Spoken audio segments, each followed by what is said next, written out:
Oh, you got the wrong. Baby, let me go. Unchain my heart. Unchain my heart. 'Cause you don't love me no more. Every time I call you on the phone. You're the funniest part is. Can you rap it?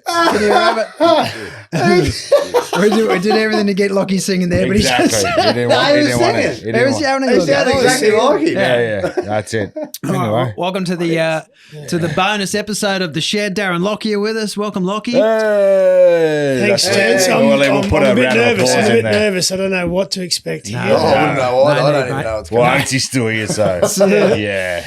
Now you've been your company's been sponsor of the potty this last week, Queensland Beer Co. Yes. So this is new for you. I know you've been into pubs and clubs and stuff before, but this is first time getting into the.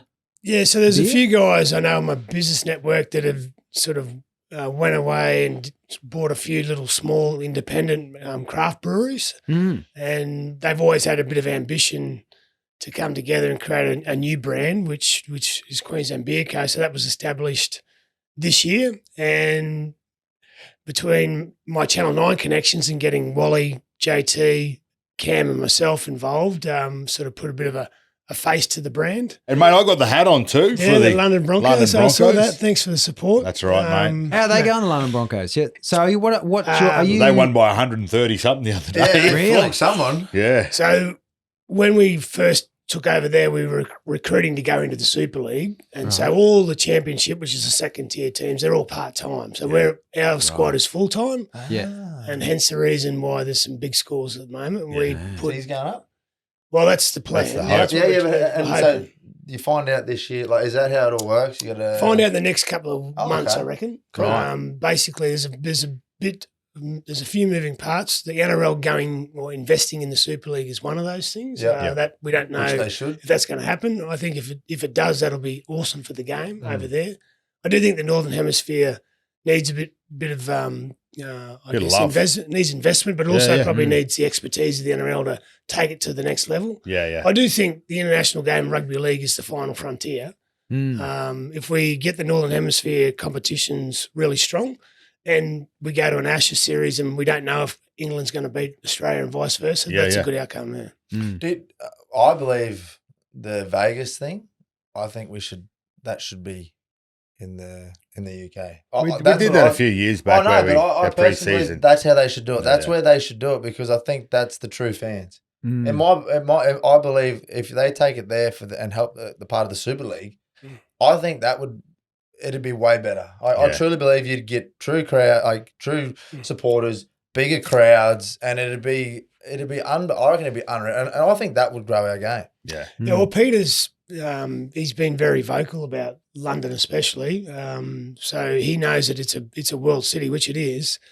And if they can get a strong rugby league team there, then that's only going to be benefiting the game. And so taking an opening round to London, which I think that's been talked about, I think it makes sense. Yeah. I think about 10,000 fans travelled from the UK for that opening That was round my in point. Vegas. Yeah, 30,000 30,000 Aussies and there's about 10,000. The from trick is keeping the UK fans in the stadium because They they come early and they leave. Yeah, Yeah. they definitely did. Yeah. If you take it With there, the song and everything. Yeah. and it's against I think it'll be unreal. Like being a part of that was so bloody cool. Yeah. Like the songs was cool. Like the way that they bring the passion to the games and their songs. And opening round at Wembley would be absolutely incredible. Oh, Yeah, no, it'd be big for the game. But again, the atmosphere they can create. I think when I toured for the Kangaroos, you did too, Sam. Did you? Nah. No, I didn't say that to be No, embarrassing. that's I just fine, was. yeah. Prime Minister's 13. I didn't even make that. Oh, I had the train on squad and then get called. Baralabar Panthers. You made that team? Nah, just only because Dad was the coach and the president. I mean, the atmosphere, they can create a big atmosphere with a small amount of people. They just do it really well. Yeah. Mate, Origin teams have been announced. You're obviously a part of it. We had Gino on the podcast last week talking about the selection process. Yeah. What was it? What it did like? Gino say? Did he say if they lose game one, it was Yeah, he was. Yeah. Yeah. That's it. He was trying to pass the buck. Yeah. Yeah. Trying to throw you under the bus. Yeah, which is always the best way to do it. Mate, I do want to praise you. It was very hard watching you on TV bite your tongue when you were sitting on the panel post game doing your analysis with Channel 9. But leading into game 2, it's a fresh start. And then a couple of changes, some through injury. Yeah, forced changes. Yeah, Look, a couple other inclusions there too. Walshy back into the squad. Yeah, so Walshy comes in for Ezra, takes his place. So I think I wouldn't say the risk, but the conundrum might be if we get an injury to a 6 or a 7, then who goes in to replace them? But Billy will have a plan. Yep. We talked briefly about it on Sunday night, but he's well prepared, Bill. And then Paddy Carrigan is injured, so Fine Fuiaki comes into the team. So he's Fine Fuiaki. Say that 3 times fast. Yeah. I can't get enough air down my lungs. But that's a good outcome for him. He's worked hard. He's been on the fringes for a while. He was in that 20. Yeah, he was in that 20 jersey. Yeah, I really rate Christian Wolf as a coach, and the Dolphins are flying at the moment, so they come into the team with good habits. Was Tommy Gilbert any consideration? Any consideration? And I've looked at this bloke for a while. Big Red, Corey Horsburgh. I know you can only have one red. Yeah. So is that a like for like if Tommy? Got away for Flagler, can't go the third. It's a redhead for a redhead, but. How are those blokes? Are they on the? They're definitely discussed. I think Bill, is pretty keen to get Ruben back into the middle, and then get a bit of punch on the edges. So Nickera gets to start on one edge. Okay, like he's not a big guy, but he's very mobile and runs a good line. And then Finney would come on at some point in the game, and he's damaging on the edges. Yeah. Now, you were someone that transitioned from fullback to a 5'8" really easily. It looked easy anyway. So do you reckon in the event that we needed Reece to play in that middles, that's something he's ready to do? Well, I think he'll get some reps at training if that's what Bill's thinking. But if it's not Reece playing in the halves, it could be Kalen. Yeah, Kalen. Yeah, true. And I look, this is a smoky, but even as an outsider, like Max Plath could play. He's got Harry Grant starts for the Storm. Yeah, so Max Plath can go in that 9 position. There'll be some backup options there. Yeah. And I'm sure Billy will give everyone a few reps. The Reece decision has probably been the most controversial of them all, just because he wasn't picked, I guess, on form, and the Broncos are still not in form. So thanks for bringing that up. We all know that, mate. We're all crying in front of our TVs on the weekend. So, So what changed? Look, I do think Reece, since he's come back from his injury, has gotten better each week. Like I felt the first time in a little while since he came back against the Titans, there was a couple of things that he would have, liked to have done better. But overall, he was chasing the contact and he looked sharp off the mark. So I think when he's chasing the contact, if we look back to the grand final last year, he was physical. Yeah. And that's when he's playing his best football. So I think Billy got a bit of confidence out of that. And look, Ezra, I thought when Ezra came onto the field for the Broncos, and I gave him a bit of a spark as well. So I think it's just, Ezra got a chance game 1, Reece gets a chance game 2. Do you think, I actually said this on the show this morning with Kip about Walshy, that him being amongst all those our boys. fans don't listen to your radio show. Yeah, but I was saying that him being amongst those boys around, Billy, JT, just being in that circle again for him might actually.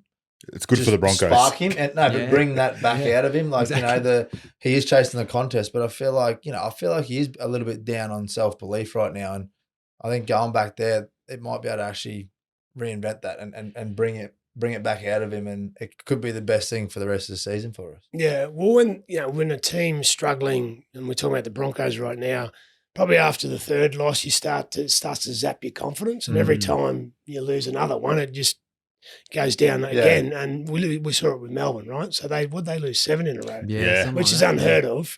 So the talent doesn't change; it's just what's between the ears, and confidence is such a big part of a team's form. And so for the Broncos, I thought maybe the other night when Reynolds kicked the field goal, that might have been the moment where they got it back, but it was only Keanu Kinney who came up with that freakish play. Yeah. So I think Billy picking Reece obviously is good for his self-belief. Yeah. And I think obviously Reece looks up to Billy, and Billy, I'm sure, will do everything he needs to get Kalen prepared, but he'll do everything to give, Reece the best chance if he gets game time, he's ready to go. Yeah. Yeah.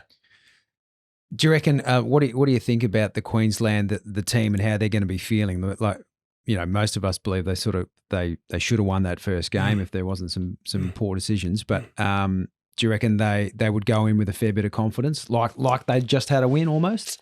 Look, I think you got to accept that New South Wales aren't going to play like they did in the first 40 minutes, right? So, we don't want to there's a big. The team that wins game one obviously goes into game two knowing they got a second chance, right? Whereas the other team knows that they don't. It's just they have to win. So the desperation, typically in game two, of the team that has to win is it might be only 1 or 2%, but if it's evident on both sides, one drops intensity a bit and the other one picks their intensity up, it can be the difference. So that's why we see so many deciders. It's very hard to win an Origin game, particularly the first two. It doesn't happen a lot where one state will win the first two games because of the mindset in game two. Yeah. The first game to now, with the change of the rules and the way the game's played now, do you think Billy will change much with our game plan or with the way you want to attack it, or keep it simple because, it was taken out of our control in the first game with some decisions, but do you think that it surprised you in any way? We look sharp early in the game one. I don't think that'll change too much. No. I think it was just having the ability to just continue that for 80 minutes. I think the game started to turn when New South Wales held on the footy and we started making a couple of errors, right? Yeah. And that's the game, right? You got to hold on the ball. And so I think getting – because I remember it might have been the decider last year that we were almost perfect with the footy for 80 minutes, right? I think we made our first error in the 60th minute last year. Yeah, it was almost perfect. Yeah. And that's where you probably need to try and get your mindset is that we need to do that again, because if you I think if Nathan Cleary gets too much, if they complete high and Nathan Cleary's got time and space, it makes our job a lot harder. Time to keep. Time to bloody throw shape. We really converted all of our opportunities, but that's what Origin's about, isn't it? It's about opportunities and converting those. Yeah. Yeah. Well, I think the first 4 tries in the first half all came from kicks. Yeah. Except for one. Yeah. But there was this short kicking game because the fullbacks defend in the line so much now, and there's all these sort of trick shots that teams have with short kicking game, and Sam Walker's obviously, he's pretty crafty at that. Must be an Ipswich thing. Yeah. I think it's a high that's thing. a high thing too. High thing as well. Yeah. But that's Origin, isn't it? Like you don't see many off set shapes like these standard blocks and whatnot. It's off great kicks and your trick plays. Like I feel like that's when you convert those opportunities. It's not always off that simple shape. If you nail that right, you can maybe get that off defender, but I feel like the way the game is now, those trick shots and those perfect kicks are so important. Yeah, well, execution at the highest level, you got to get that right. And we were really good early. I mean, you look at the winning play from Tedesco, right? Like that's just an elite player just never giving doing his thing. Yeah.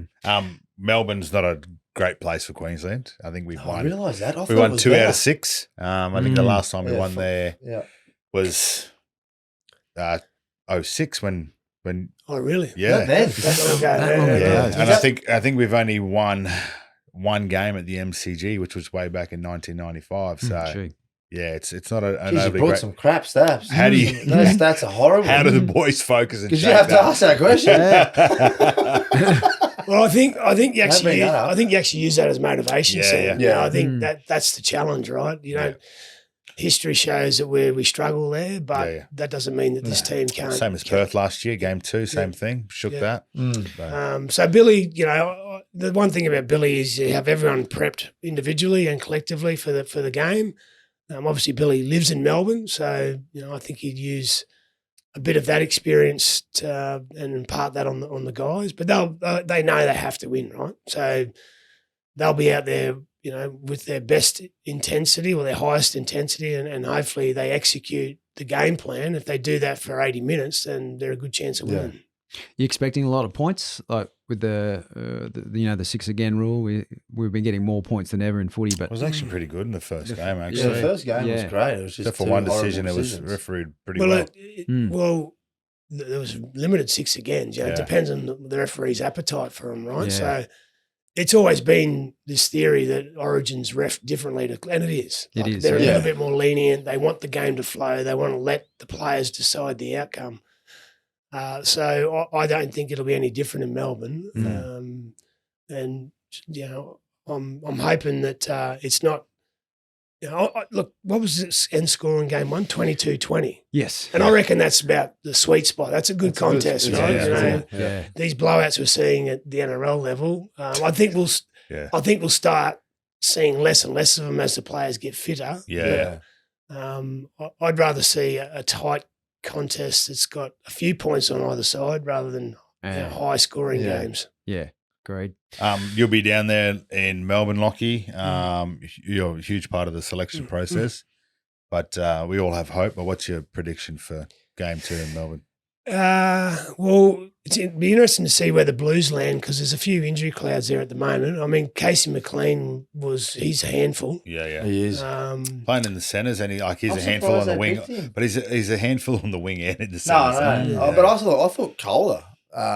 I thought he was. He's playing. He's on no, the wing. but I thought he was outstanding too. Like, I think it's the first time I've seen New South Wales not short of selections in that back line. Like, I think, with McLean, I'm interested because I thought he really hurt his ankle like that. He got carried off. So he got cleared, I think. But it's come back to the old cliche, but the game's won in the middle. Yes. Sam, you know that. So. And Payne Haas is back for the Blues. So we've got to try and find a way to win the momentum through there because we've got, Gunn and Harry Grant. So if we get some momentum there, Harry Grant comes into the game a lot more and then that allows, Sam Walker, Munster to run the ball against team defence that's retreating. Yep. And then that opens the game up for Ponga as well. Yeah. Nice close game, I reckon. Yeah, I reckon. Yeah. I'm going the old standard. What is it always? 16-12? Yeah. Isn't that one of the most common score lines? Do we know the weather forecast? It'll be cold, windy, rainy. All of the and above, then probably 38. Well, mate, you're welcome to come and sit beside me on the sideline. Happy to, go on. All right. We'll have the proper podcast, full chat with Locky on the potty tomorrow. That's the bonus ep all sorted out. Thanks, Locky. No worries, guys. Good to see you, and thanks for just being yourselves. Thanks, mate. Always.